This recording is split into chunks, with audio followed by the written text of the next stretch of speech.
All right. Peace and blessings. Namaste to all light warriors, workers, and everything in between. It is I, Sophie, today. And okay, this is going to be a short and sweet message, all right?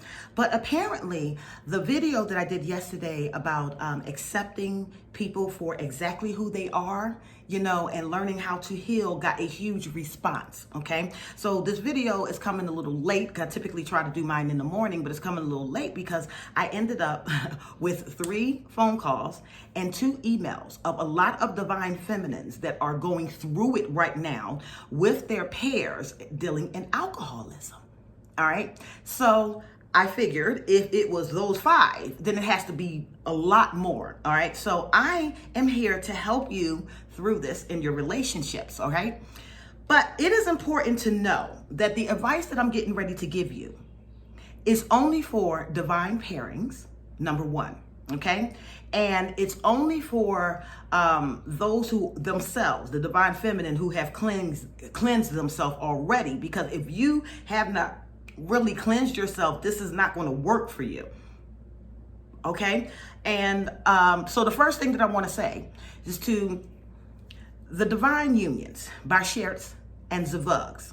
If you have been in relationships for a long time, if there's children, if there's assets that's involved, if you're talking about 10 years, a lot of time invested, of course, it is going to be my hopes to try to keep this union together because it's a lot of time invested, okay? And nobody likes starting over. And when we break up families and stuff like that, it kind of harms the children, but I also understand that all unions can't be salvaged, period, okay? So you have to know, first of all, if your Bashert or Zavug is even worth fighting for, all right? And don't ask me.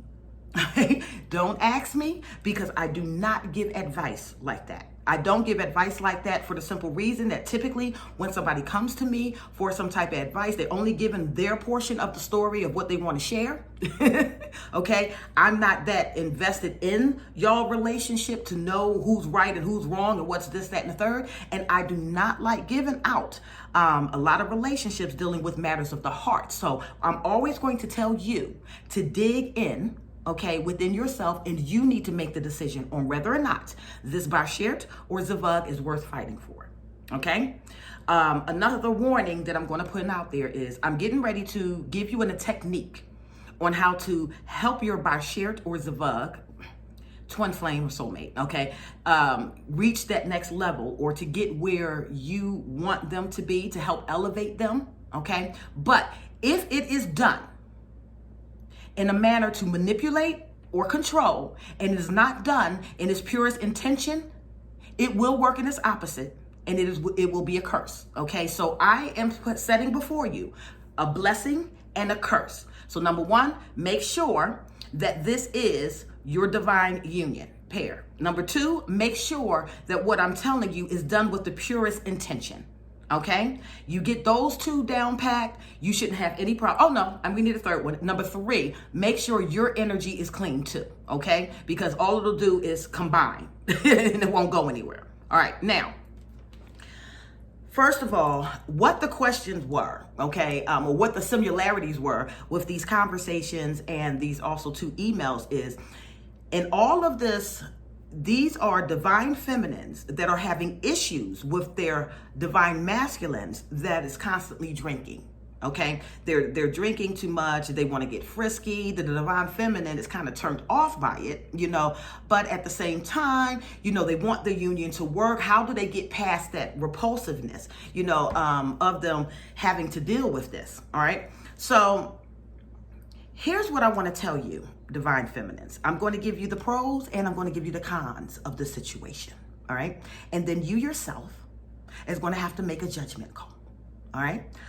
Number 1, if this partnership that you are with or are in is not a divine union, but instead a karmic relationship, you don't even need to hear the rest of what I have to say. The first thing you need to be doing is trying to figure out a way out, because chances are, if you're in a karmic relationship, the divine is trying to separate you anyway. So there's no point in trying to salvage this or save it. And the only reason why the divine is trying to separate you is because when you yoke yourself in a union, okay, with something that is toxic or with somebody that has a lot of karma with them, their karma becomes yours, okay? Remember, when we are in unity with our divine masculines or our divine feminine, they are a reflection of us. Okay, we are not looked at as two people anymore. We're looked at as one.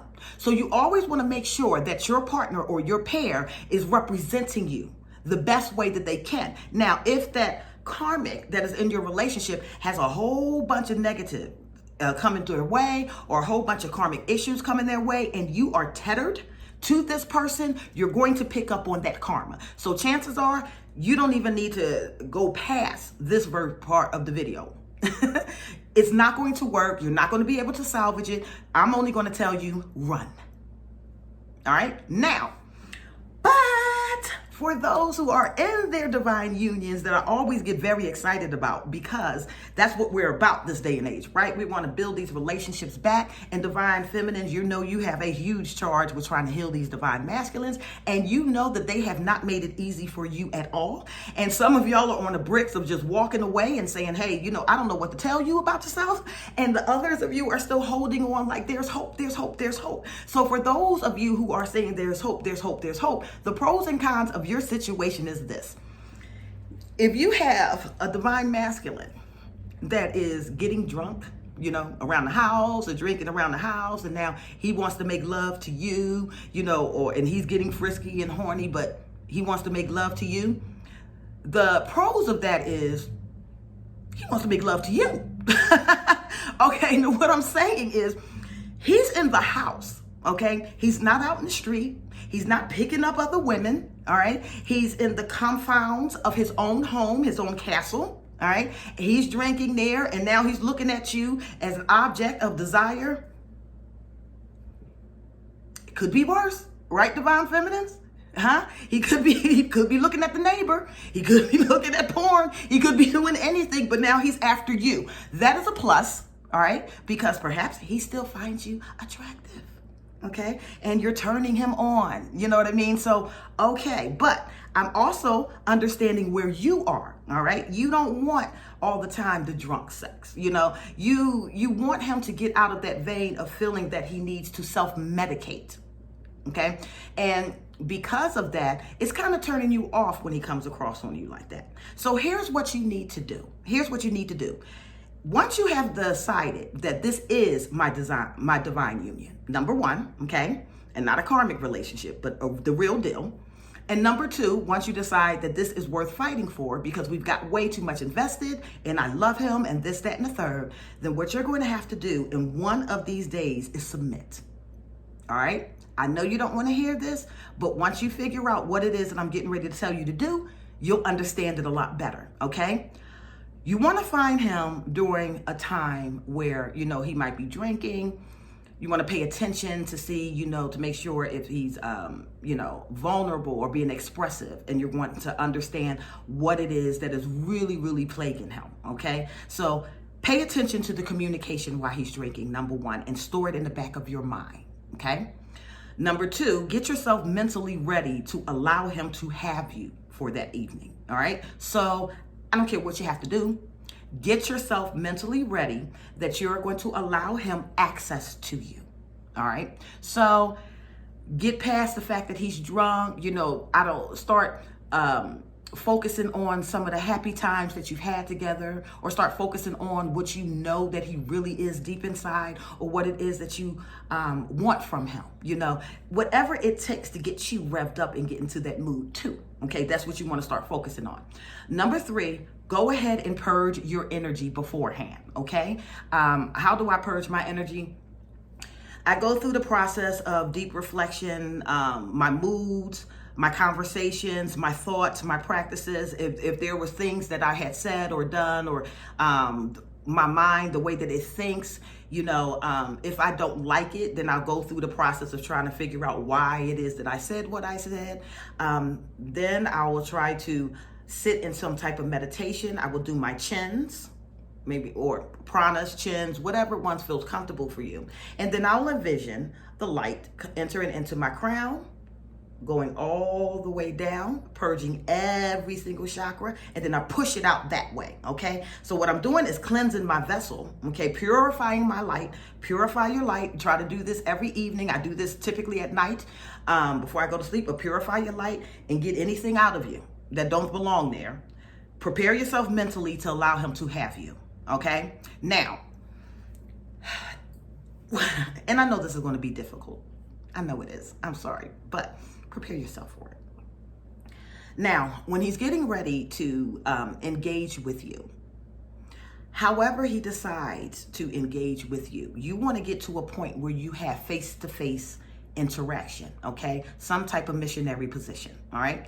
Either you want to sit facing him, like if he's sitting in a chair and you're straddling him, you want this eye contact, you know, or he's on top or you're on top, however you want to do it, you want this eye contact, okay? Because Divine Feminine, there's a lot of creativity and power that comes from your sacral and your yoni and your heart, okay? So you want to, while he is in the process of making love to you, establish that eye contact, okay? Because sex can manifest too, all right? If it's done in its purest intention, all right? So while he is making love to you and he's penetrating you, you are concentrating. You're going to be in a meditative state, okay? You're going to interact with them, but you want to be in a meditative state. You want to stare him in his eyes, okay? And what's going to happen is, I want you to start visualizing, pulling whatever it is that is plaguing him energetically from his body into yours. What you're going to do is take that negative energy and you're going to bring it into yourself, okay?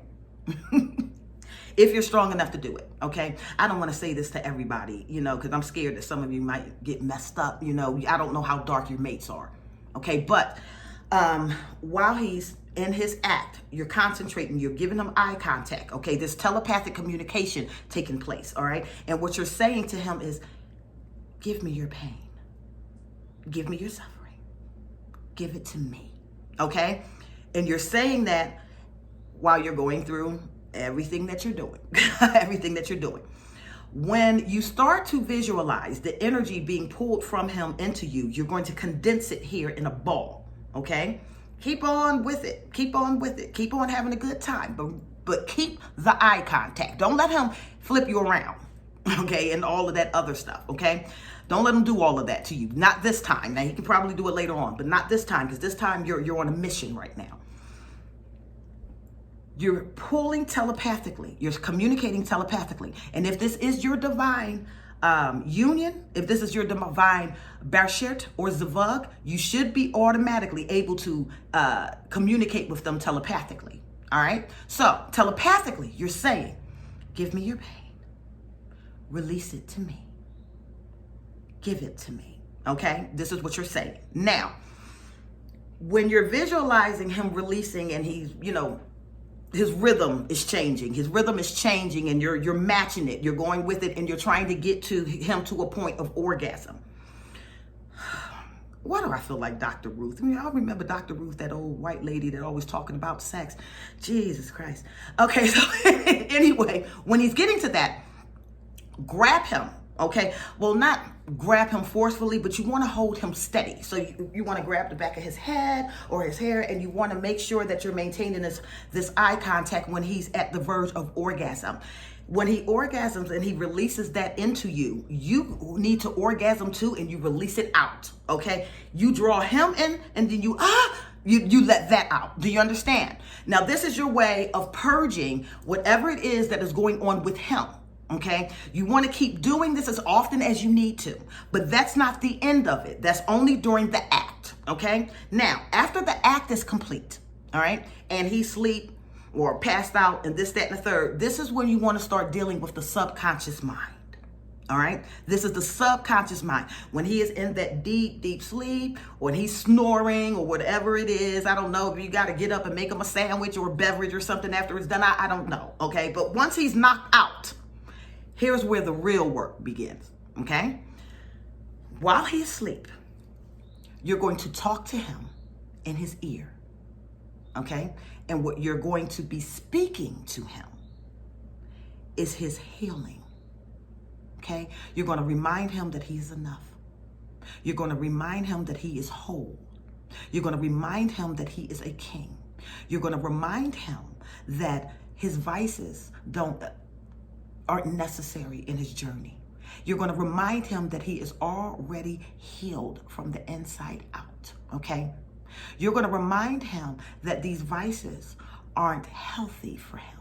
You're going to remind him that you two have a bond and a union and that you are one. You want to keep talking to him what it is that you want to see manifest in him. And you want to do it while he's sleeping, okay? And you want to keep this positivity going because the subconscious mind can be a lot stronger than the conscious mind. All right. Before you know it, he might start transforming in front of you. And each and every time that he does reach a certain milestone that you are ecstatic of, reward him. Okay? Reward him. Reward him the best way that you know how. I don't care. I don't know if he likes his reward just being with you, fine, give him that. If he likes colognes or this, that, and the third, Kango hats, whatever his style is, reward him, okay? Because you want to keep this going and you don't want your unions to fail. You don't want your unions to fail. But this is something that needs to, that you want to do in its purest intention. Okay, remember, this can be a blessing or a curse. You are never going to manipulate free will. Okay, so when you're speaking life into a situation, what you are actually speaking is him getting to the higher version of himself. Okay, you're not getting ready to mold him into something that you want. Okay, you might have an idea of what he needs to do to make your union more complete, okay? But you're not trying to change the man. You're trying to elevate the man. You're trying to get the man to want to change himself, okay? That's the difference. That's the difference, all right? So this is a way that you can get this done, all right? Intimacy is way more powerful than sex, all right? That intimate connection, heart to heart, soul to soul, spirit to spirit, okay? But you have to figure out whether or not this is worth it to you. And only you have the answer to that question, all right? And if this is a union that is not supposed to be, don't even bother with what it is that I told you. Don't even bother with it because it's not going to work for you, all right? It's not going to work for you. It's only about divine unions. Divine unions, all right? So I hope that helped, a little bit, on how to get past this. Your yoni does have healing power, okay? If you understand it, your sex is healing. Again, remember Marvin Gaye, when I get that feeling, I need what kind of healing? Sexual healing. Understand divine masculines are very highly sexual, highly visual people, and sometimes you have to speak their language to get the results that you need, okay? And as a divine feminine, you're strong enough to do it with your voice, okay? Your intentions, your intuition, and your love, all right?